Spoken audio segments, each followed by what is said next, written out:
Hey, it's Chronologically Gaming, the only channel that's take two. Hey, it's Chronologically Gaming, the only channel that's Hey, it's Chronologically Gaming, the only channel that's perpetually retro because we're playing every video game in order of release. The only place where you can have an unhealthy amount of information about video games. Welcome everyone to March 1982, where we're checking out the issue of Electronic Games, the March issue. Let's press forward and see our next game. We're next going to the TRS-80 Color Computer, and this is Escape. Really excited to show you this one. Machine language, after all the basic games we've been checking out. Let's take a look at the artwork for Escape. All we have is an advertisement for a 3D graphics adventure with sound. This is not the usual find the treasure adventure. In Escape, you're trapped on the top floor of a skyscraper, and the only way out is by using a very unusual elevator. You must give the elevator the correct code, or else the ride is a real killer. The maze-like halls seem to come to life due to the fantastic 3D graphics. Search the halls for rooms which contain clues to the correct code. Clues must be deciphered to learn the elevator's secret code. And usually it takes, they say, 8 to 10 hours. Yikes. Hey, but fun playtime for 1982. And then just an example of the screenshot. We also have a manual. Well, it's more like the ad. So if you look in the top right, a pretty maze and a few clues to help you escape.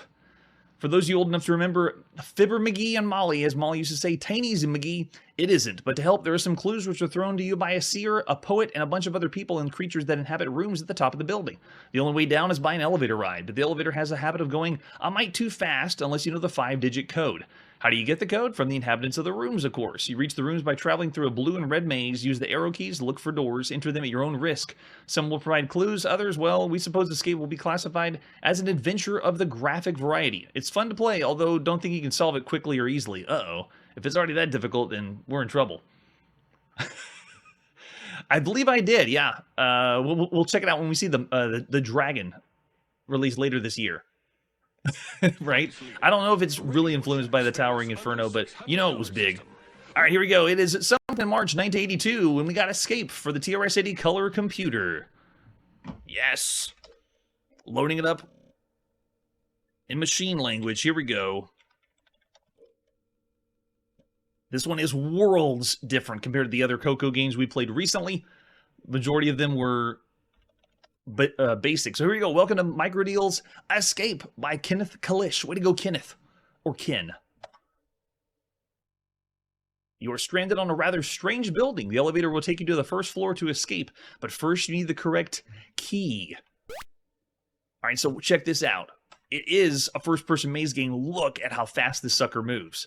Moving down to the end of the hallway, I turn right. Oh, yeah. That is flippin' amazing. What's over here? Oh, play? What's in play? A maestro is lecturing. He says that the key to understanding music is in mathematics. Hitting on numbers. That's the key. Okay. Hitting on numbers. Numbers? I'm hitting numbers. And actually, I can't even leave this screen. How do I get out of here? If there's a code to get out of the room, then I can't get out of the room. I'm using the other keys to leave, and it doesn't work, and none of the other keys are working. So are we stuck in the room? Or is there supposed to be a puzzle already that we're supposed to use? Because nothing is responding. Or am I supposed to hit a certain number key to escape? Yeah, numbers. How many numbers? It's not responding. I am totally locked down. So it really is a puzzle that we already got locked in. I really wanted to play more. Let's go back in because the way that maze was moving was so good. One more time. Looks like we couldn't escape.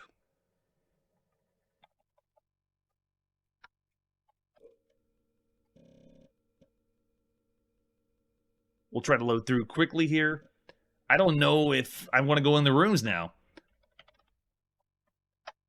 There you go. And just so you know, this is one of the first games we played developed in the UK for the Coco. Wasn't just the dragon in the UK. Okay, so here we go. We're in. I'll just move my way down to the hallway.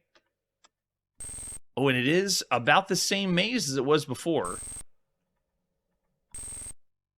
So this is the elevator, and I don't know if I want to go... I guess we'll try the elevator. Oh, nice, you can even walk backwards. That's cool. But look how smooth this moves. Think of all the other maze games we played, or first-person perspective mazes. It's amazing. Oh, it was made in Texas. Oh, I see, I gotcha. All right, let's go in the elevator and see what happens. Welcome to the 6809 automatic elevator. You must now provide the correct key. Mistakes are not tolerated. Oh, we're probably going to die. 5? Sorry, that's a mistake. The end, you are dead.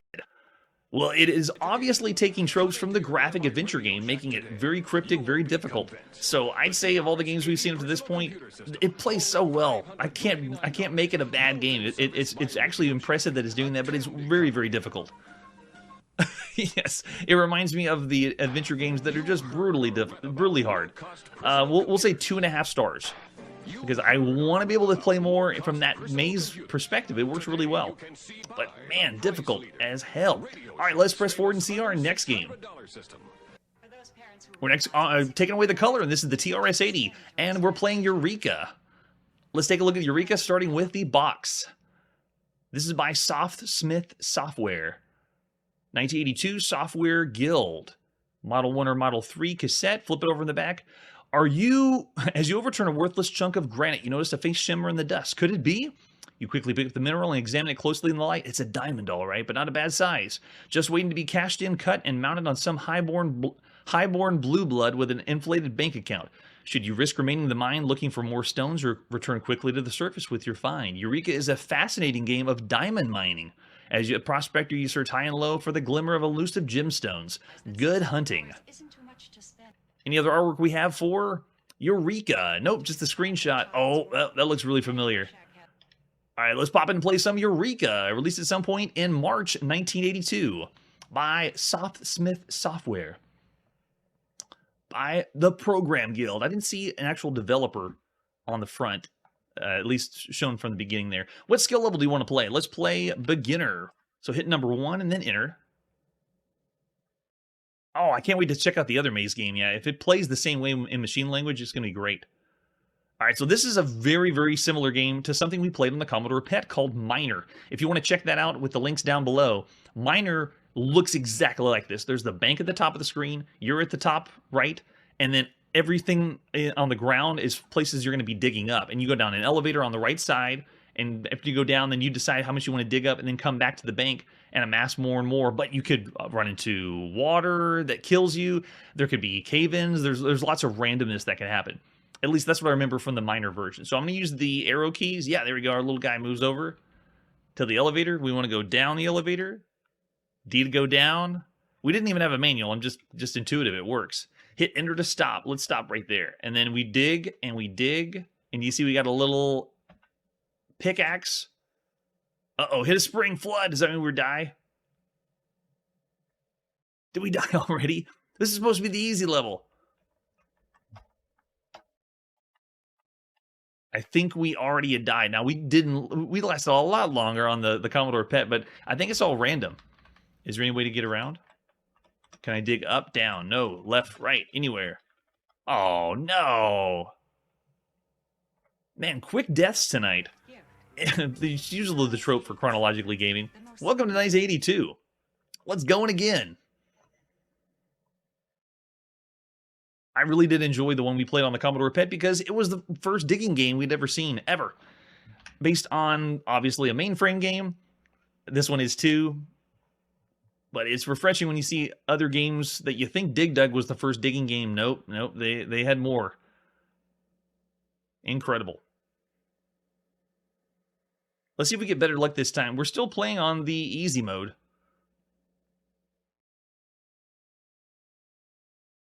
It's kind of a risk-reward type game. You pick up what you need to in the mines, and then you decide, have you picked up enough? And then you go back to the bank.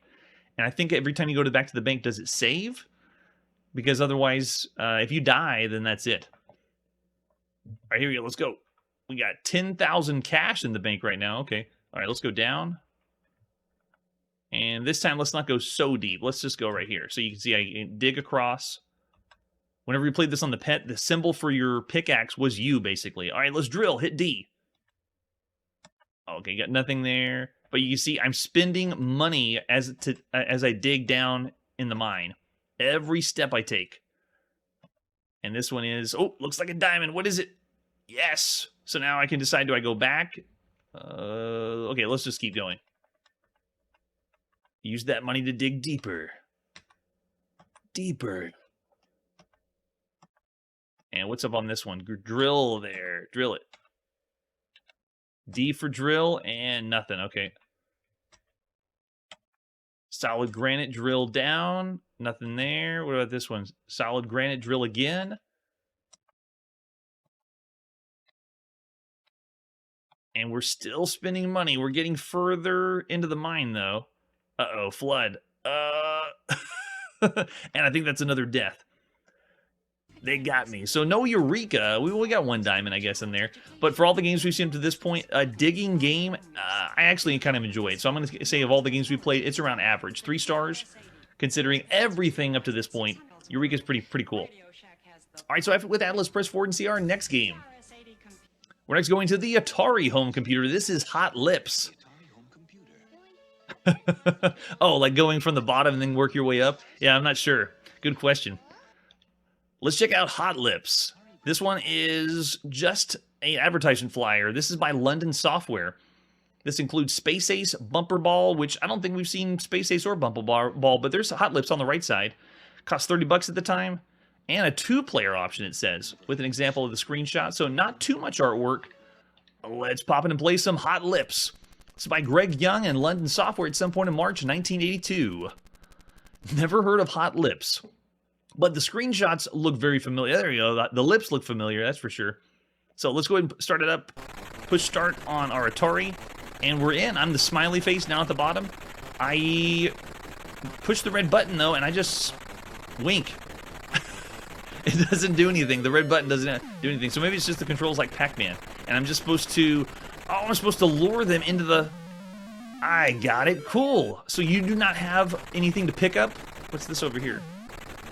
Oh, it slows you down to go through. Got it. But you're luring the enemies into the Hot Lips. I like it.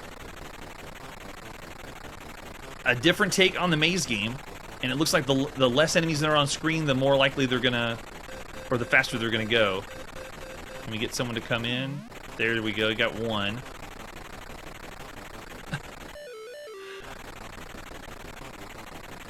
We're going to play and see so much. I don't know why I'd be surprised by this. But I am. Alright, so now we got the last one going fast. Don't know... Now, I picked up something, but I don't know what it is. Oh, that's interesting. The other button of the... if you don't have a VCS controller plugged in, you can use another one to pause the game. Which usually that's the escape key on your Atari 800. Come on, get in there. Oh my gosh, you can go through the lips. There we go.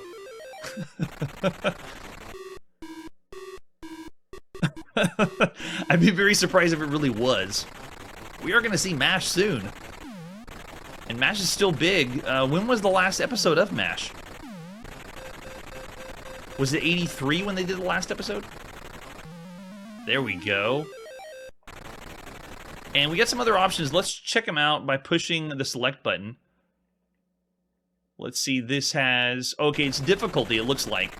And didn't see... Oh, it must be... Oh, it's 2-player alternating. I gotcha. So not simultaneous play, but you just do difficulty. Like, I've just raised it up, and now it has lots of red platforms on the screen. If you walk across the red platforms, it slows you down. There you go. So there's Hot Lips for the Atari home computer. It is a different take on the maze game. I don't know if I really want to say it's above average for the games we've seen to this point. It is a solid title for the games that we've seen so far. So I'll say about 3 stars for Hot Lips.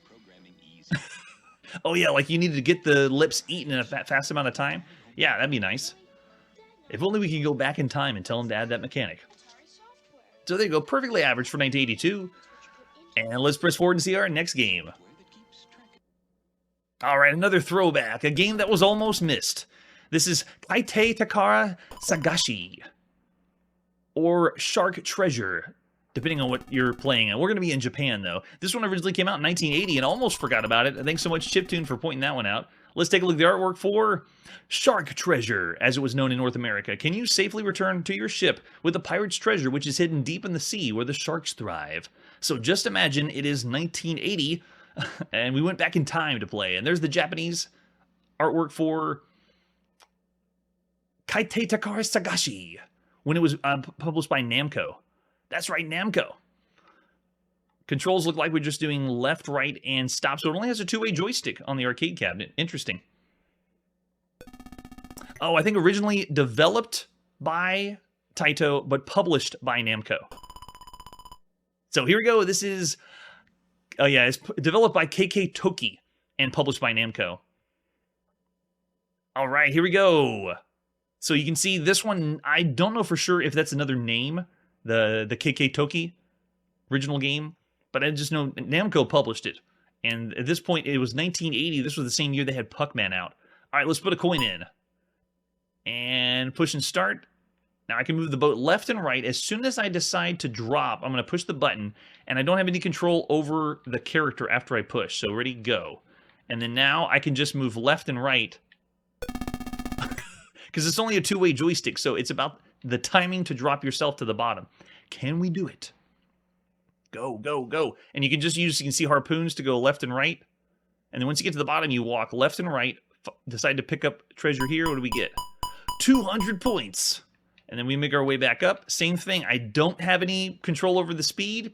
It's just moving left and right to fire the torpedo or harpoons in the water. Oh, get it. Oh, not fast enough. We did play a lot of games that are similar to this, but not exactly like this.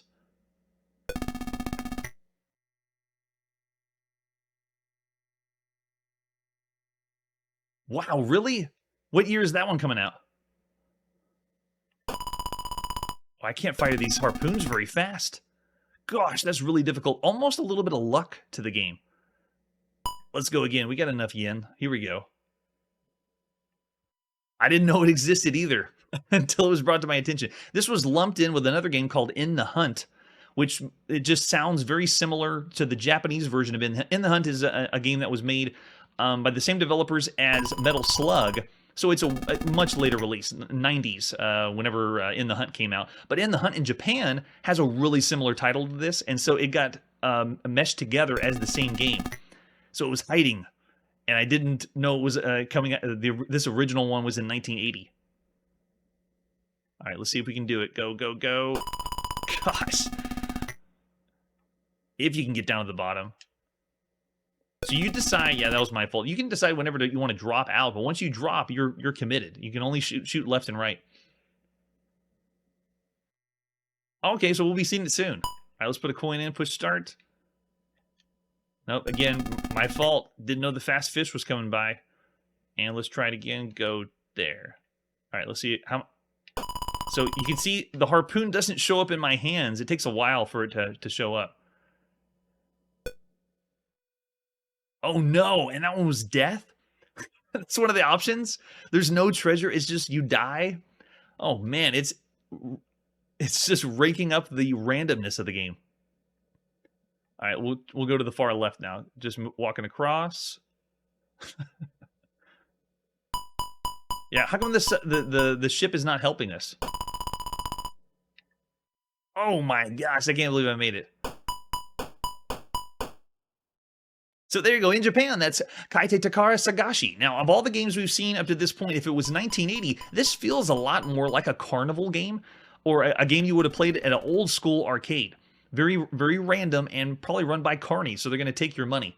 I'd say of all the games we played, if it was 1980, I'd still say this one is around an average title, 3 stars. Considering if it was 1980, I wouldn't want to go any higher than that just because of it's basically a lot of luck, not a lot of skill for this one.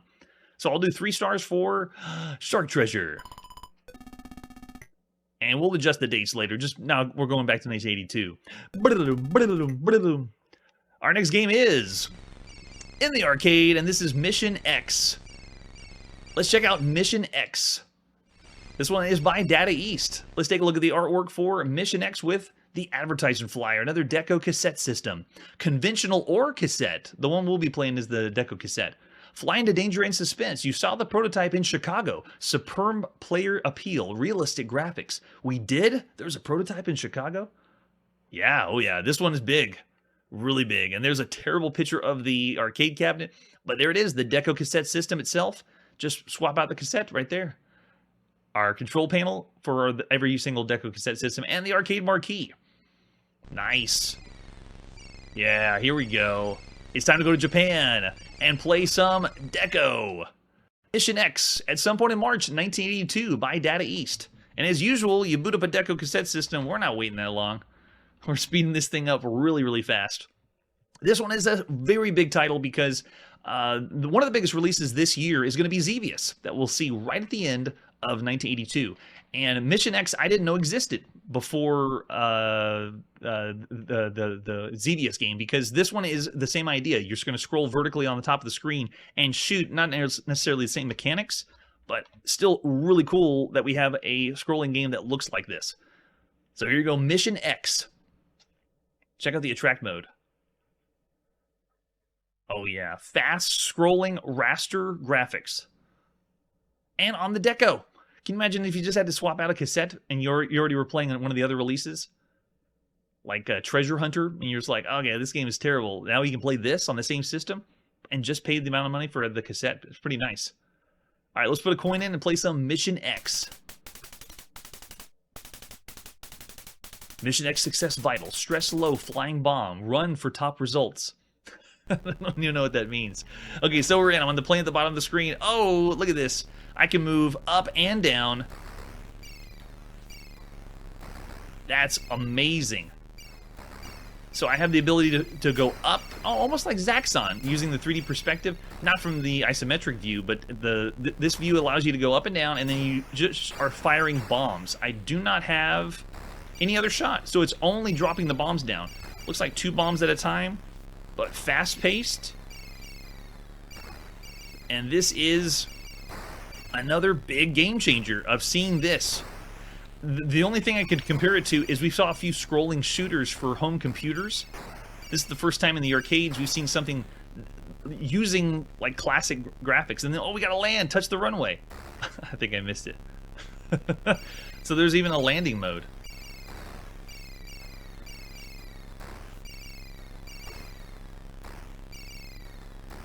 Oh, and the scrolling's so good.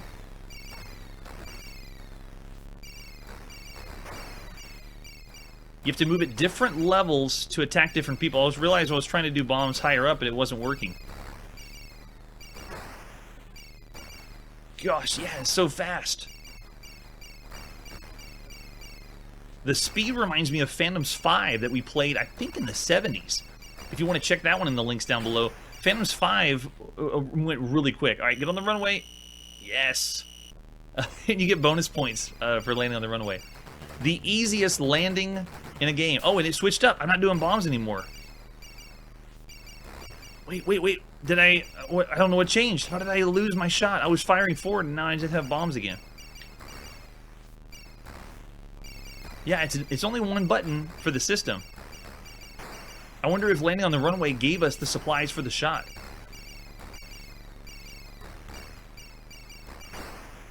Yeah, this is great. This is like the beginning of, we're going to see scrolling shoot 'em ups.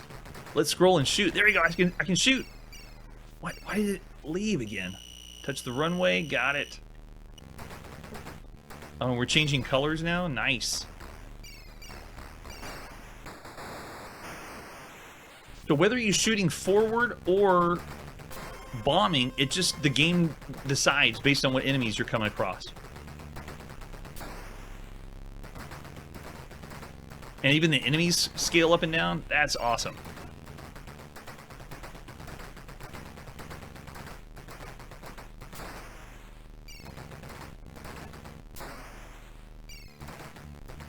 I just wish I knew the difference between when they're going to have me fire forward or use bombs. Because now we've gone a long time. There we go. Oh, okay, now we're back to bombs. I wonder if it's because it's like a different stage or a level. No? And it just switched again. And it keeps track of the number of hits, very similar to Galaga. Not your accuracy, though. Game over. Wow, that's pretty amazing. Yes, so this is one of the best scrolling games we've seen in the arcades, and this quick. Very fast action. I give that, while the gameplay isn't a huge variety, they do switch up the backgrounds, I will say that, but it is one of the best games you could play. I wouldn't push it all the way up to 5, but I'll go 4.5 stars for Mission X. The control's really nice. Moving up and down and side to side is feels really good. So 4.5 stars for Mission X. Yeah, definitely. It's like a precursor of things we're going to see later. I mean, think of all the shoot-em-ups that are going to be out there. There's a ton. Okay, Chiptune says 4. Nice. All right, so let's press forward and see our next game. We're next going back to the PC. IBM PC, this is The Phantom's Revenge. Let's take a look at the artwork for Phantom's Revenge. Couldn't find any better front of the box. I don't know why the Phantom is doing that, but it's obviously based on Phantom of the Opera. Let's flip it over in the back. It's a challenge adventure. Here it is, the adventure you've been waiting for. Treasures, puzzles, dangers are waiting for you in The Phantom's Revenge. Over 100 rooms of fascinating, challenging adventure are yours as you step into an adventure so lifelike you'll forget where reality leaves off and fantasy begins. Everyone remember that when we boot the game up. As this is a tale of terror and excitement unfold, you'll wander through dungeons in an ancient prison, stroll down aisles of a magnificent old opera house, and you have secrets, puzzles, looks like. And this is only the beginning. To solve the puzzles of Phantom's Revenge, oh man, take home a real challenge. Again, putting in the finger of the gamer, it's a real challenge. You'll never figure this one out. And for different versions, we have, okay, no different versions. Here we go, it's time to play The Phantom's Revenge on your IBM PC. So you want to challenge the Phantom? This game is very difficult. Another really cryptic puzzle adventure game. Would you like instructions? Sure, give me instructions. There's a strange old prison near here, long abandoned except for a few caretakers and some half-mad vagrants. A few people say the prison is haunted by some sort of ghost, like the Phantom of the Opera, and that it guards some fabulous treasure. A lot of people have gone to search the old place and have never seen it again. If you want to explore the old place, I'll help you all I can. Direct me with 1 or 2 words, so we got a 2-word text parser. And if you're stuck, type info for general information or help for basic instructions. It was developed by Temple Software. You're in a tiny stone cell. The only light comes from a small barred window, too high for you to reach. There is a massive iron-bound door set in the west wall. It is ajar. Impenetrable gray stones surround you on all sides. When you look cautiously around the edge of the door, you see the back of a burly uniformed guard and hastily retreat. There is a slightly moldy piece of cheese on the floor and a rather battered old spoon. Get cheese! Get spoon! We're beginning the game in a prison. I feel like we're playing an Elder Scrolls game, and we have to get our way out of prison somehow. All right, so if we do help, do they really give us help? I know about actions, places, things. Most of the words I know describe places that are used to move you there. Try to move using words for compass directions like north, south, up, and so forth. I know the names of some special objects, and these objects can move around by the words I know. And this is the older classic adventure game or interactive fiction that it just constantly scrolls up as far as you go. So let's eat that cheese. Thank you. I was feeling a mite hungry. Burp. Yes, at least it understands this. All right, what about going north? You can't go in that direction, sorry. There's a tiny little prison cell, cold and cheerless. Impenetrable gray stones surrounding on all sides. When you look cautiously around the edge of the door, you see the back of a burly uniformed guard. All right, kill guard. Don't be ridiculous. They said there was a window. Nothing in here seems to open or shut. So 4 gray stones in the prison, and we only see the back of the guard. What about hit guard? Punch guard. I'm sorry, I don't know what you mean. You don't understand punch either? So we have spoon. Can we say kill? No, kill guard didn't work. Otherwise they say kill guard with what? And then we could try the spoon, but no. Spoon guard. Sorry, I don't know what you mean. We can't spoon the guard. All right, let's look again. What happens then? Same place. There is a massive iron-bound door set in the west wall. It is ajar. Go door. What? West wall. Climb wall. Can't go in that direction. Sorry. Oh, so here we go. This is another one I couldn't find a walkthrough for. It's very, very cryptic. It's another puzzle game that goes off the rails, at least what I've read in a couple of the reviews I've seen. But that's a small taste of the confusion and the horror of The Phantom's Revenge.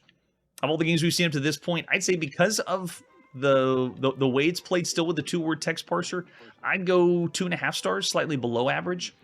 But again, your mileage varies on if you think this is good as an adventure game, if it's cryptic or not.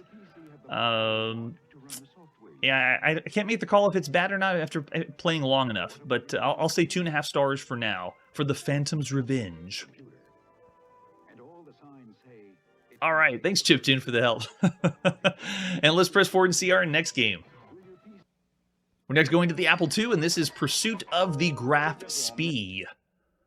This should be World War II, if history serves me right. Let's take a look at the box for Pursuit of the Graf Spee. Computer strategy game by the Computer Strategy Game Masters, SSI. Simulation of World War II's first great naval battle. Oh yeah. Let's flip it over on the back. When we first introduced Computer Bismarck, it caused quite a stir among strategy gamers. Oh yes, yes it did. Computer Bismarck recreated the epic hunt for Hitler's most powerful warship. Pursuit of the Graf Spee pays tribute to the first great naval battle of World War II. This includes a 5.25 program disc, the rulebook, and 2 data cards. So we already got some of the things inside the box. Let's take a look at the artwork for Pursuit of the Graf Spee. And get your strategy hat on, because this is strategy of the strategy gamers.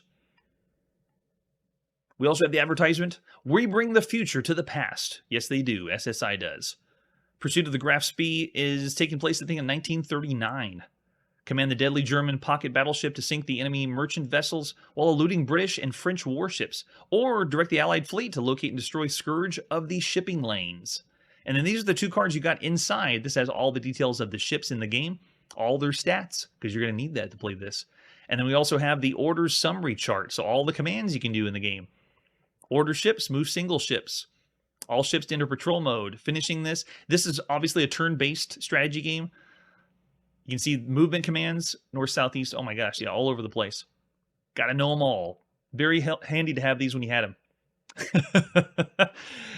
Yeah, this would be the kind of game that you'd buy once and play the whole year. And that it would, if you were a strategy enthusiast and loved the board games, it would keep you entertained. There you go, 5.25 floppy disk for Pursuit of the Graf Spee. With an example of the screenshot. We even have the manual. This one is epic. Another really big one. And it's not doing the usual of SSI, which it's actually giving you the chance for 1 or 2 players to play against each other and do a battle together with a naval battle, which is a little different, which is kind of cool. So there you go. Pursuit of Graf Spee is the strategic game that allows players to recreate the historic search for the German pocket battleship Graf Spee in late 1939. It's also for the history buffs out there. In the game, players will control individual ships moving on the map of the South Atlantic. How do we start and save? We don't need to do that one. General description, though. What do you get in the box? Which is everything we've seen so far. The manual here. You gotta have it. And the 2 ship data cards. And then it breaks down all the terms in the game. Damage level, fuel, shadow, visibility level. The codes that are on the map board coordinates, and then how you play. Shadow phase is, and this is pretty standard for SSI games. Shadow phase is when the computer will alert you that if they've spotted the Graf Spee, and if so, allow you to attempt to shadow. If a shadow is attempted by the German player, it will be asked to move to the Graf Spee. And then we have the order entry phase, the computer activity phase, combat phase, merchant ship spotting phase, victory determination phase, and then saving the game. And this should be a little familiar if people in 1982 were used to the board game. And the big draw for these kinds of games is not just the history side of it, it's because you can not play a board game with all the pieces. The computer's going to do it all for you. I mean, think about it. This was the war game board games like Risk. That's the most popular. People are familiar with Risk, but there's a lot more that were out there that had tons of pieces. And now you don't have to deal with any of the pieces. Or the board putting the map down. Or getting people to play with you. You have a computer now that play with you. Yeah, I'm giving you even more info from what we saw before. And then you have all the general commands to move the ships around. So much involved with this one. There are more people in more places. All right, we got 2 different ways we could play it. We're going to go pop in Pursuit of Graf Spee, released at some point in March 1982. The latest by SSI. Where you want to go if you want to play a really good strategy game. Speed up through the crawl, The fancy fade for the apple. And this is where you select the options you want. A new game or saved game, 1 or 2 player. And what date you want to start on. We'll do December 1st, and then we'll play the easy mode. And spacebar to begin. We'll crank up the speed a little bit as we load into it. Pursuit of the Graf Spee. Let's go get that ship.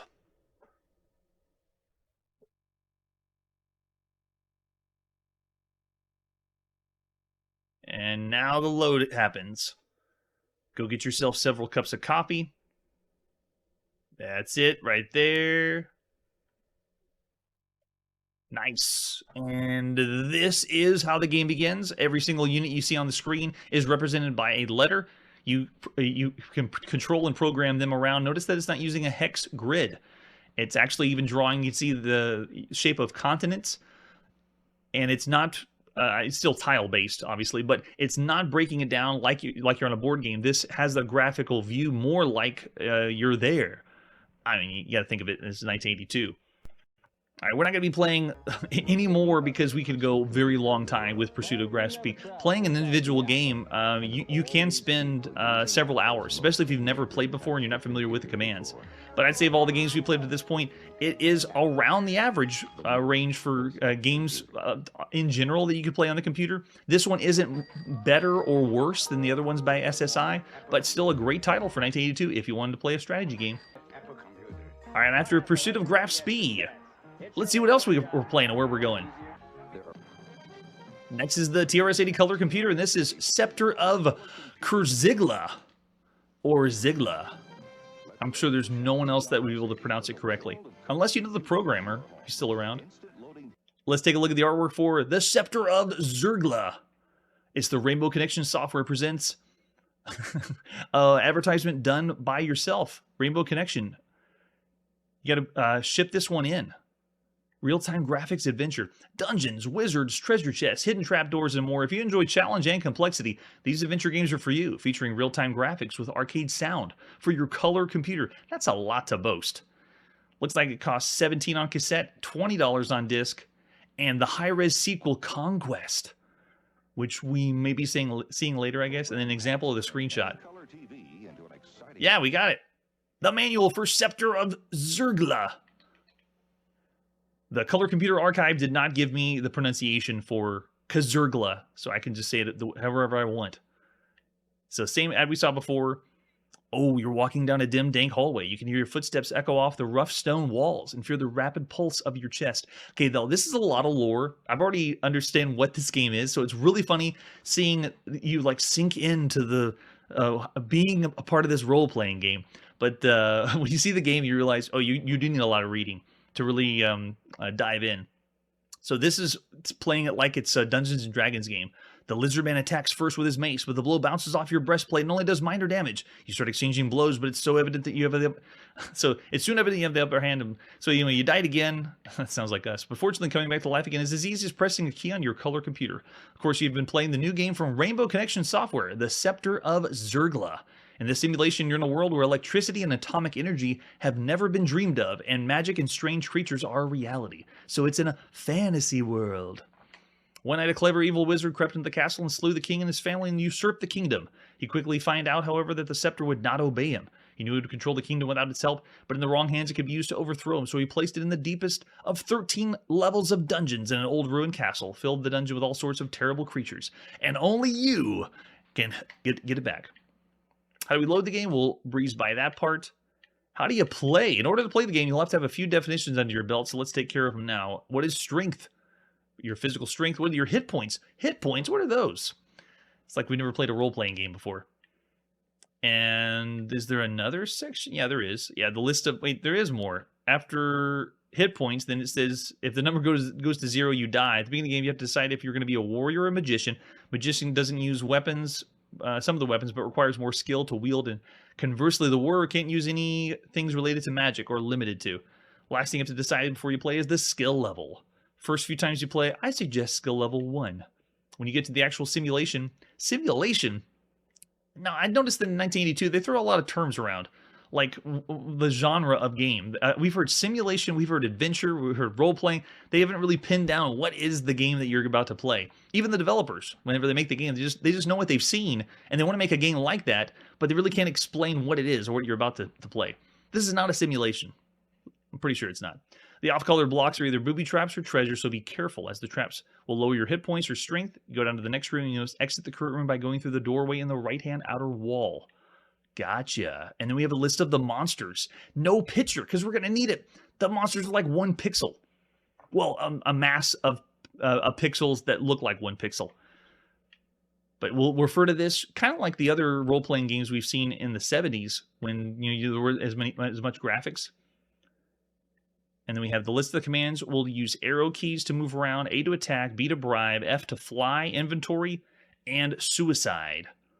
Suicide, use this option if you want to exit the game prematurely. There was a suicide key. I believe that's the very first game we've seen with the suicide key. And we need it. We usually die pretty fast here on Chronologically Gaming. Here we go, let's boot to play The Staff of Kzirgla. Released at some point in March 1982.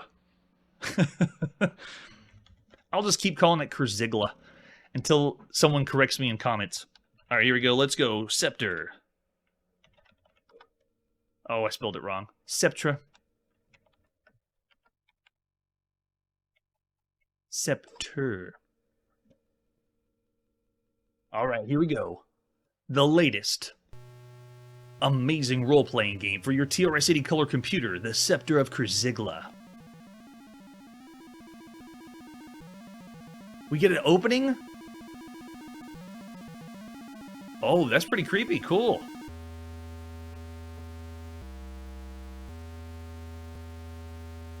Oh yeah, now you got the vibes ready for a role-playing game. A serious role-playing game on the Coco. Pretty sure this one doesn't use the joystick. Welcome, mortal, to the world of Kzirgla. Hey, a throwback to Akalabeth. Be the warrior or magician. Let's be warrior. So push in W. Play with these quantities, yes or no. Oh, we can... Oh yeah, it's role-playing, so we're going to roll the dice. Hit power and strength. Let's do... Oh gosh, you would die so fast on that one. Let's do that one. Skill level, let's go easy. Yes, we're in. I always try joystick anyway to see if there's something mapped, but no, it's not. Okay, we're in. So I am on the far top left. I am a blue 3 pixels. Yeah, 3 pixels. And as I move my way around, I just have to get to the other side. I'm just using the arrow keys to move around. So it is top-down, maze. Oh, what happened? Okay, no. As I move around, it's giving the commands I go, which is kind of nice because we've seen games that you have to type east, west, north, or type W. But now I can just say I'm using the arrow keys, and it works. I finally get to use arrow keys in a game like this. What a concept. Anything purple is possible traps, they said in the manual, so I wasn't going to go buy them. I'm just going to go to the next level. But it also is possible good, so you have the randomness there. Oh, you can? Let me see. Oh, I ran into a wall. Do you want to attack it? Yes, yes I do. With what? My axe? Oh, I don't have one. What do I have? Hands? Attack, and I missed the wall. This isn't going to be a good adventure if I can't even fight a wall. So we can destroy the walls. What do I have for inventory? Oh, I have a club and a sword. Okay, that's what it is. So I pushed I to go to inventory. That's cool. Let's go into the wall, and let's attack it with the sword. We missed with the sword, too. Oh, gosh. All right, we'll just make our way to the other side.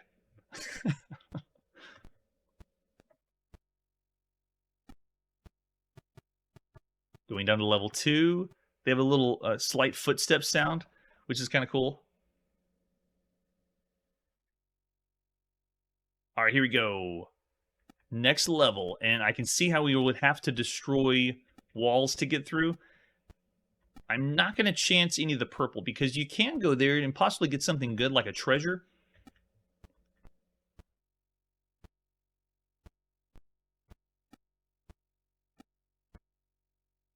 I'm expecting random battles because they did say that monsters were going to show up, but nothing has happened yet.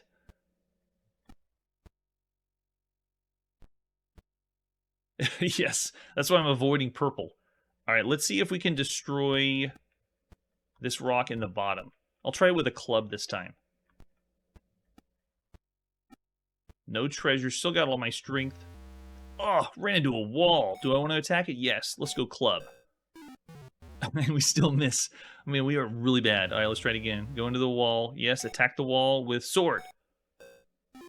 Hit! Oh, wait, the wall's still there. How many times do we have to hit the wall? Attack it with the sword again. Hit it! Tear the wall down. Yeah, there we go. Another wall bites the dust.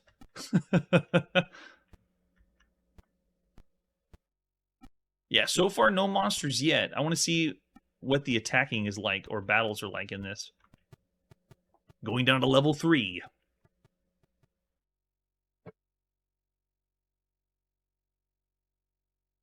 Now you understand why the manual had so much instruction and words to say about the monsters in the maze, because you obviously are not going to be able to tell who is what or anything. Oh no, I don't want to run into I don't want to attack that wall.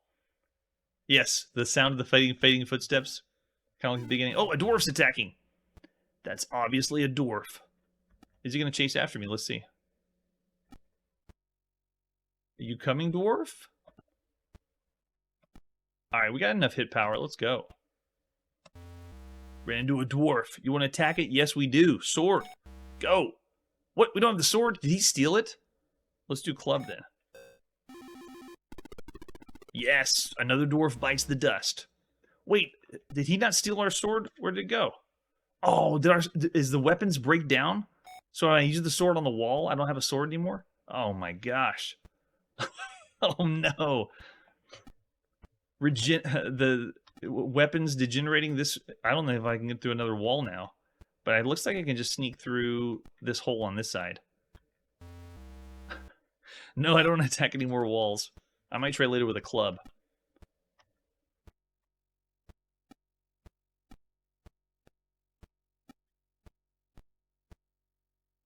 Alright, making our way out to the right side here.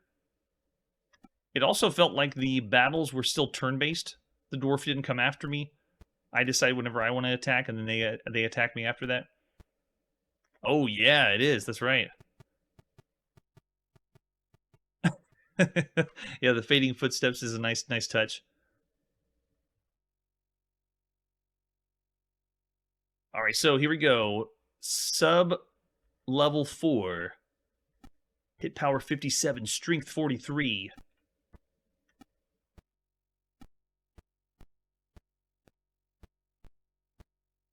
We've been giving credit to the role-playing games out there, Ultima and Wizardry, as being very, very good. While this one graphically isn't doing anything super amazing, this is a fun game. Very good role-playing game for the time. Controls fairly well. All the commands are there, as long as you know the commands.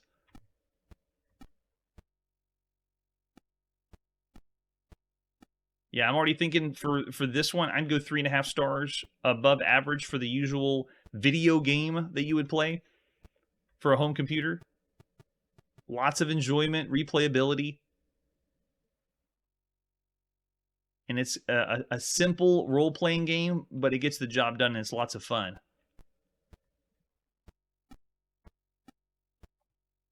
I love it. All right, so that is the Scepter of Kzirgla. I want to keep going. I keep playing because I want to see what happens next. And just like role-playing games, you want to boost your stats.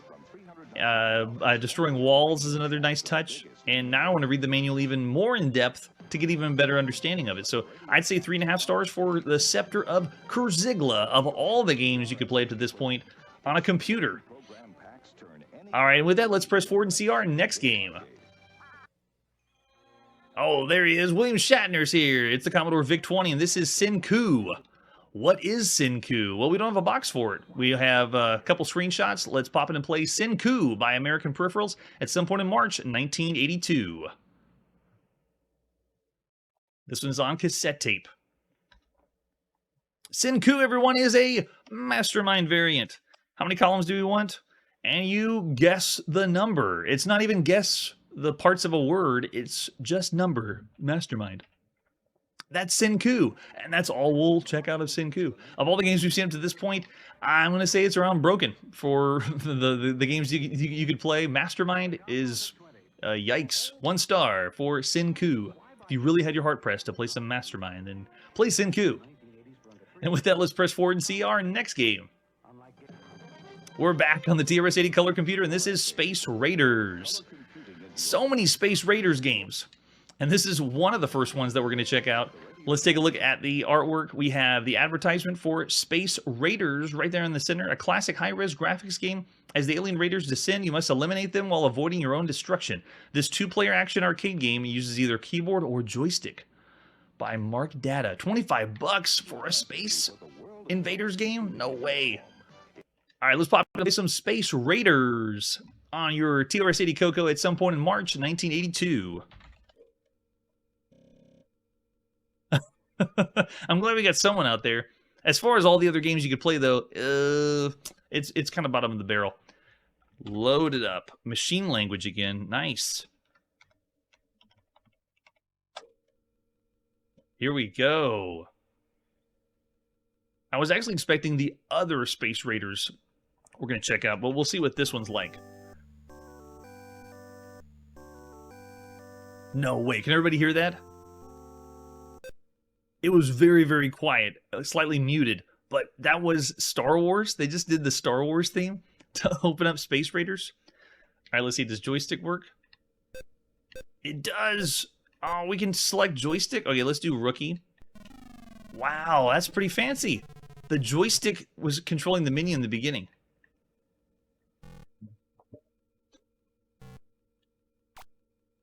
Wow, it is Space Invaders, that's for sure.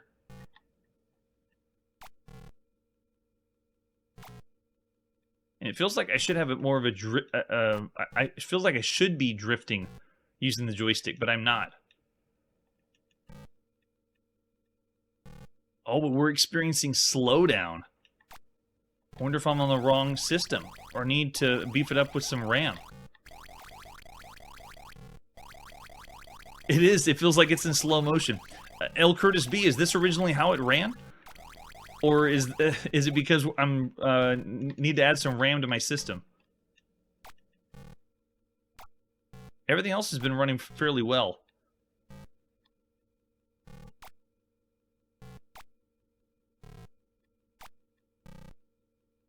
And we know how smooth they can be on machine language game. Oh, really? Okay.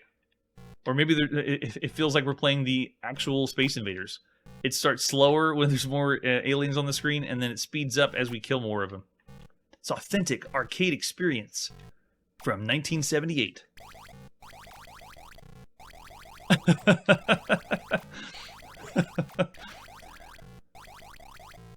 Well, I did say beginner, so I'm wondering if I have to set the option to play it faster. Let's see if I can quit it out of here. Okay, I can't do it. I want to try. Let's go expert mode and see if it loads faster. Because I remember playing it before, it wasn't going that slow last time. All right, here we go.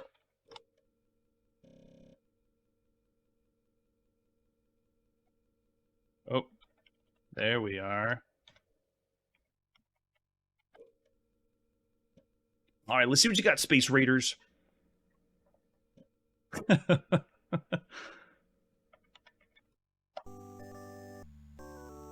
There it is.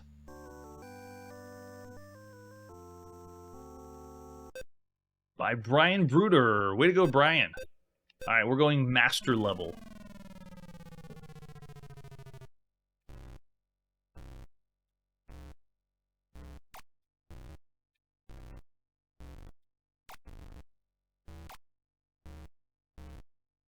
Okay, it looks like it's still doing maybe a slight hiccup, but it is a little bit faster than it was before. Like, the bullets firing actually are coming down quicker.